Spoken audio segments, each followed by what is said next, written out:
नमस्कार दोस्तों, कैसे हो आप सभी लोग। मेरा नाम है तपेश और आपका स्वागत है आपके अपने चैनल तपेश क्लासेस में। फिर से स्टार्ट करते हैं हम जीओसी और जीओसी के सफर में हम इंडक्टिव इफेक्ट को हमने पूरा खत्म कर दिया है एंड रेजोनेंस, कंजुगेशन, डीलोकलाइजेशन पर चल रहे हैं। रेजोनेंस आखिर में होता क्या है ये हमने प्रीवियस वीडियो में बता दिया है एंड लास्ट क्लास में हमने डिस्कशन किया था। एंड मतलब चल क्या रहा है, हमारा चल रहा है रेजोनेटिक स्ट्रक्चर करने के रूल्स क्या होते हैं, उन्हें ड्रॉ कैसे करते हैं, कौन सी रेजोनेटिक स्ट्रक्चर होगी कौन सी नहीं होगी, ये हमने बता दिया है। एंड रेजोनेटिंग हाइब्रिड जो स्ट्रक्चर होती है उसमें कौन सी रेजोनेटिक स्ट्रक्चर का ज्यादा कंट्रीब्यूशन होता है, तो उसके बारे में हमने लास्ट क्लास में बात की थी और उसकी स्टेबिलिटी भी हमने बता दी है। एंड अब हम चल रहे हैं, जो रेजोनेंस होता है वो दो तरीके का था। एक तो था इक्विवेलेंट रेजोनेंस, एक था अनइक्विवेलेंट रेजोनेंस। और अनइक्विवेलेंट रेजोनेंस हमारे कोई काम का नहीं है, क्योंकि वहां पे जो उनके रेजोनेटिंग हाइब्रिड के जो पैरामीटर होते हैं जैसे कि bond length, bond order and charge, इसको हम कैलकुलेट नहीं कर सकते। उसका रीजन क्योंकि अनइक्विवेलेंट था, क्योंकि कौन कंट्रीब्यूशन ज्यादा कर रहा है कम कर रहा है ये तो पता चला, पर ये नहीं पता चला कि कितना कर रहा है। ज्यादा कर रहा है क्वालिटेटिवली पता चला, पर क्वांटिटी के अकॉर्डिंग हमें नहीं पता चला, तो इसलिए हमने उसको इग्नोर कर दिया।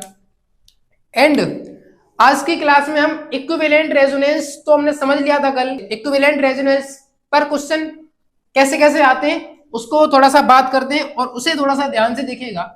क्या था हमारा टॉपिक? Equivalent resonance. क्या था? Equivalent resonance. इक्विवेलेंट रेजोनेंस और इक्विवेलेंट रेजोनेंस में हम दो तरीकों को आसानी से सीखेंगे। दो चीजों को हम कैलकुलेट करना सीखेंगे। कितनी चीजों को? दो। एक तो होगा कैलकुलेशन ऑफ बॉन्ड ऑर्डर। क्या होगा? कैलकुलेशन ऑफ बॉन्ड ऑर्डर, ठीक है। और एक जो कंसेप्ट था बॉन्ड लेंथ का,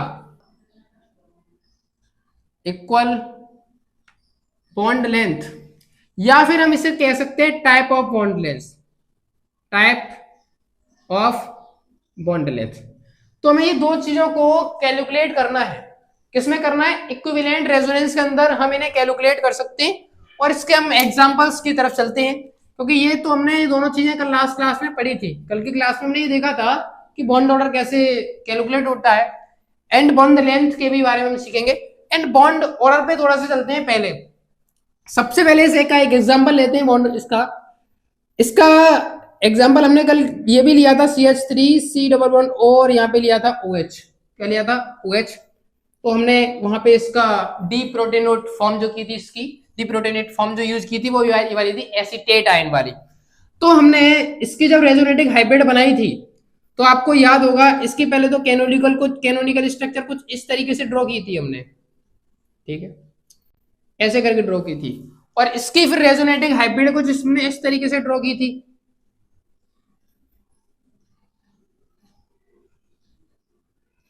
ये इसकी थी रेजोनेटिंग हाइब्रिड स्ट्रक्चर, ठीक है। ये इसकी क्या थी? Resonating hybrid structure.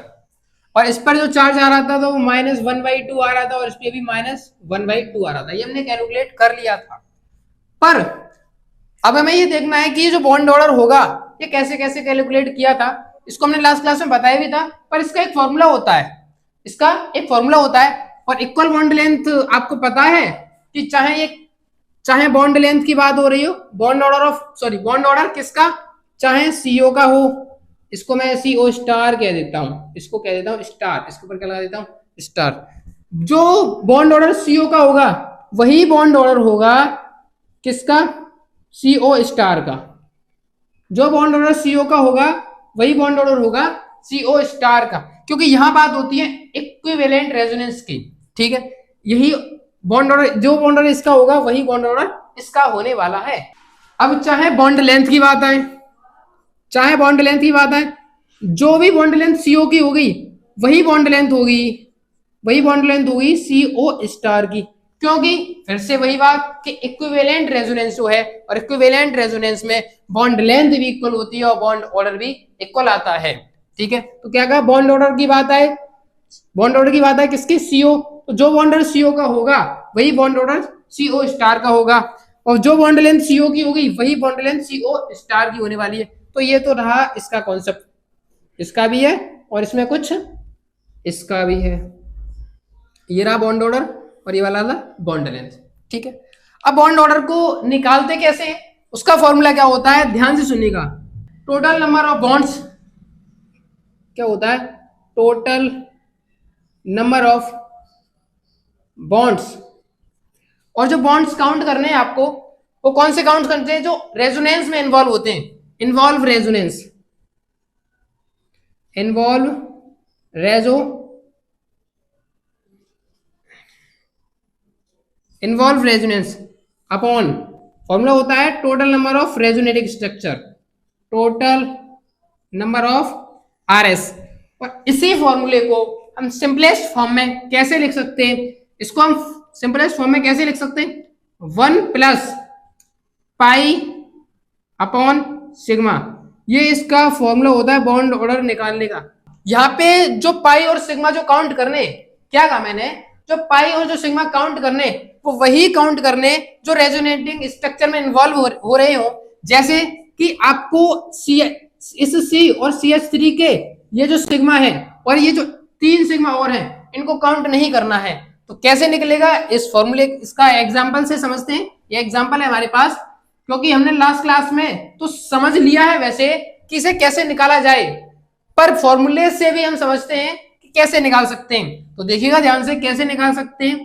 1 तो लगाना ही इस स्ट्रक्चर में, 1 प्लस पाई। देखो इस स्ट्रक्चर में तो पाई आपको कितने दिख रहे थे, ये स्ट्रक्चर रेजोनेंस वाली है ना, रेजोनेंस स्ट्रक्चर है, इसकी रेजोनेटिंग हाइब्रिड स्ट्रक्चर है, रेजोनेट स्ट्रक्चर है, रेजोनेट फर्स्ट है, सेकंड है, रेजोनेट हाइब्रिड है। अब देखो इसमें पाई बॉन्ड कितने, क्योंकि ये तो काउंट होगा नहीं, यहाँ पे देखो पाई बॉन्ड इतना ही रेजोनेटिंग स्ट्रक्चर में, यानी इतना ही रेजोनेंस में पार्टिसिपेट करेगा। तो पाई देखो जो सिंगल हो तो बता रखा है मैंने पहले, यदि सिंगल बॉन्ड होता है तो वहां पे आप सिग्मा कहोगे, यदि डबल होता है तो उसमें 1 सिग्मा है और 1 पाई है, 3 होता है तो 1 सिग्मा है 2 पाई होते हैं। यहाँ पे देखो ये सिग्मा है और 1 सिग्मा होगा और 1 पाई होगा।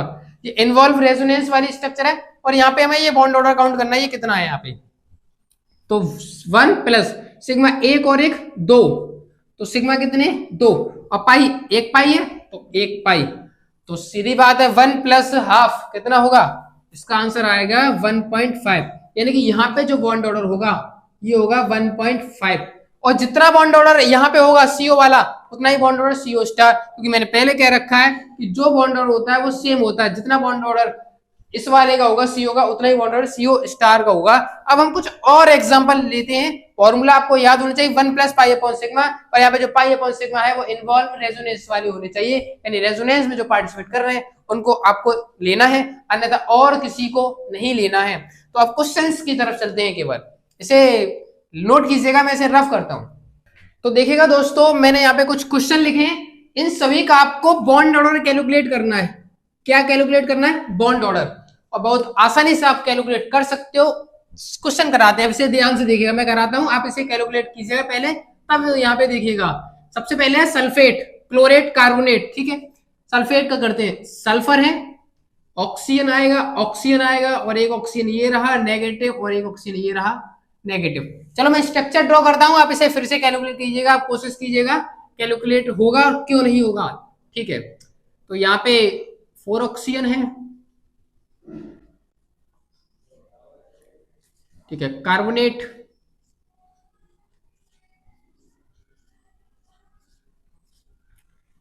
फिर है RSO3, कैलकुलेट कीजिएगा, मैं लिख रहा हूं जब तक स्ट्रक्चर को आप इसे पहले से करने की कोशिश करें जब वीडियो को आगे देखें, ठीक है। और फिर है SO2, ठीक है, बहुत आसानी से आप कर सकते हो और कोई कठिन नहीं है, ये बहुत ही आसान स्ट्रक्चर है। चलो कराते हैं, अब सल्फेट का देखते हैं, ठीक है। यहाँ पे पूरे में रेजोनेंस होगा, फॉर्मूला क्या निकाल होता है बॉन्ड ऑर्डर का, SO का बॉन्ड ऑर्डर निकालना है, बॉन्ड ऑर्डर ऑफ SO, ठीक है, सबका निकल के आएगा। अब देखो रेजोनेंस तो यहाँ ये इधर यहाँ पे डबल बॉन्ड बनेगा तो ये वाला हो जाएगा, कभी यहाँ बनेगा तो ये वाला हो जाएगा, यानी पूरे में रेजोनेंस है। तो देखिएगा पाई गिनो, ये वाला सिग्मा, ये वाला सिग्मा, इसमें यहाँ एक सिग्मा, यहाँ सिग्मा, यहाँ एक पाई, यहाँ एक पाई।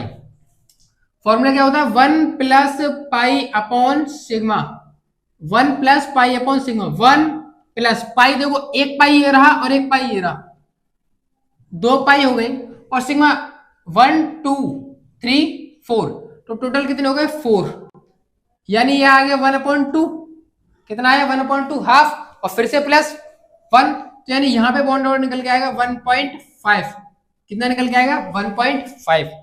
क्लोरेट का देखते हैं क्या निकल के आता है, बॉन्ड ऑर्डर ऑफ Cl और O का, तो 1 plus pi upon sigma, 1 plus pi कितना है, 1 पाई, 2 पाई और एक 3 पाई, 3 सिग्मा 1 2 3 4, तो 1 प्लस 3/4, तो इसका आंसर आएगा, इसका जब निकालोगे तो कितना आएगा, इसका डिवाइड इस सब इससे करोगे तो इसका निकल के आएगा यानी 0.7, तो 0.7 तो इसका आ जाएगा 0.7, यानी कि इससे ये कटेगा 0.7, तो आएगा इसका 1.7, 1.75, कितना आएगा 1.75। अब देखते हैं कार्बोनेट वाला, ये रहा कार्बोनेट वाला एग्जांपल आपके लिए, देखो 1 बॉन्ड ऑर्डर ऑफ C का O के साथ, तो 1 प्लस पाई 1 सिग्मा 1 2 3, तो इसका आंसर कितना आता है 0.3, तो और प्लस 1, तो 1.33 बॉन्ड ऑर्डर आएगा यहाँ पे, और बॉन्ड ऑर्डर ऑफ इसका निकालें SO3 वाले का, पर याद रहे अब यहाँ पे रेजोनेंस नहीं है, केवल इतने हिस्से में रेजोनेंस है, तो इतने हिस्से में रेजोनेंस है तो इतने का निकाल देंगे, 1 प्लस पाई 1 2 सिग्मा 1 2 3, कितना 1 2 3, तो इसका आंसर आएगा 3 का 0.6 यानी 1.66, कितना आएगा 1.66, और फिर से आप इसका निकालो, इतने में केवल इतने में होगा रेजोनेंस, इतने में होगा इसमें, ठीक है, इन सब में तो पूरे में हो रहा है, तो बॉन्ड ऑर्डर निकालेंगे, कैसे निकलेगा, 1 पाई 1 प्लस पाई कितना है 1 सिग्मा 1 और 1 2, इसका भी निकल के आएगा 1.5। तो मैं आशा कर रहा हूं कि ये क्वेश्चन आपके बहुत आसानी से समझ में आए होंगे, और ये क्वेश्चन कभी भी आपके एग्जाम में पूछे जा सकते हैं, कभी भी और कैसे भी पूछे जा सकते हैं, तो प्लीज इन क्वेश्चन को एकदम अच्छी तरीके से कंप्लीट कर लीजिएगा, और यदि कोई क्वेश्चन नहीं आया है समझ में तो वीडियो में कमेंट करें। और दोस्तों आज के लिए इतना ही काफी है, एक नेक्स्ट क्लास में मिलते हैं, और वीडियो अच्छी लगे तो वीडियो को लाइक करें, चैनल को सब्सक्राइब करें। Thank you.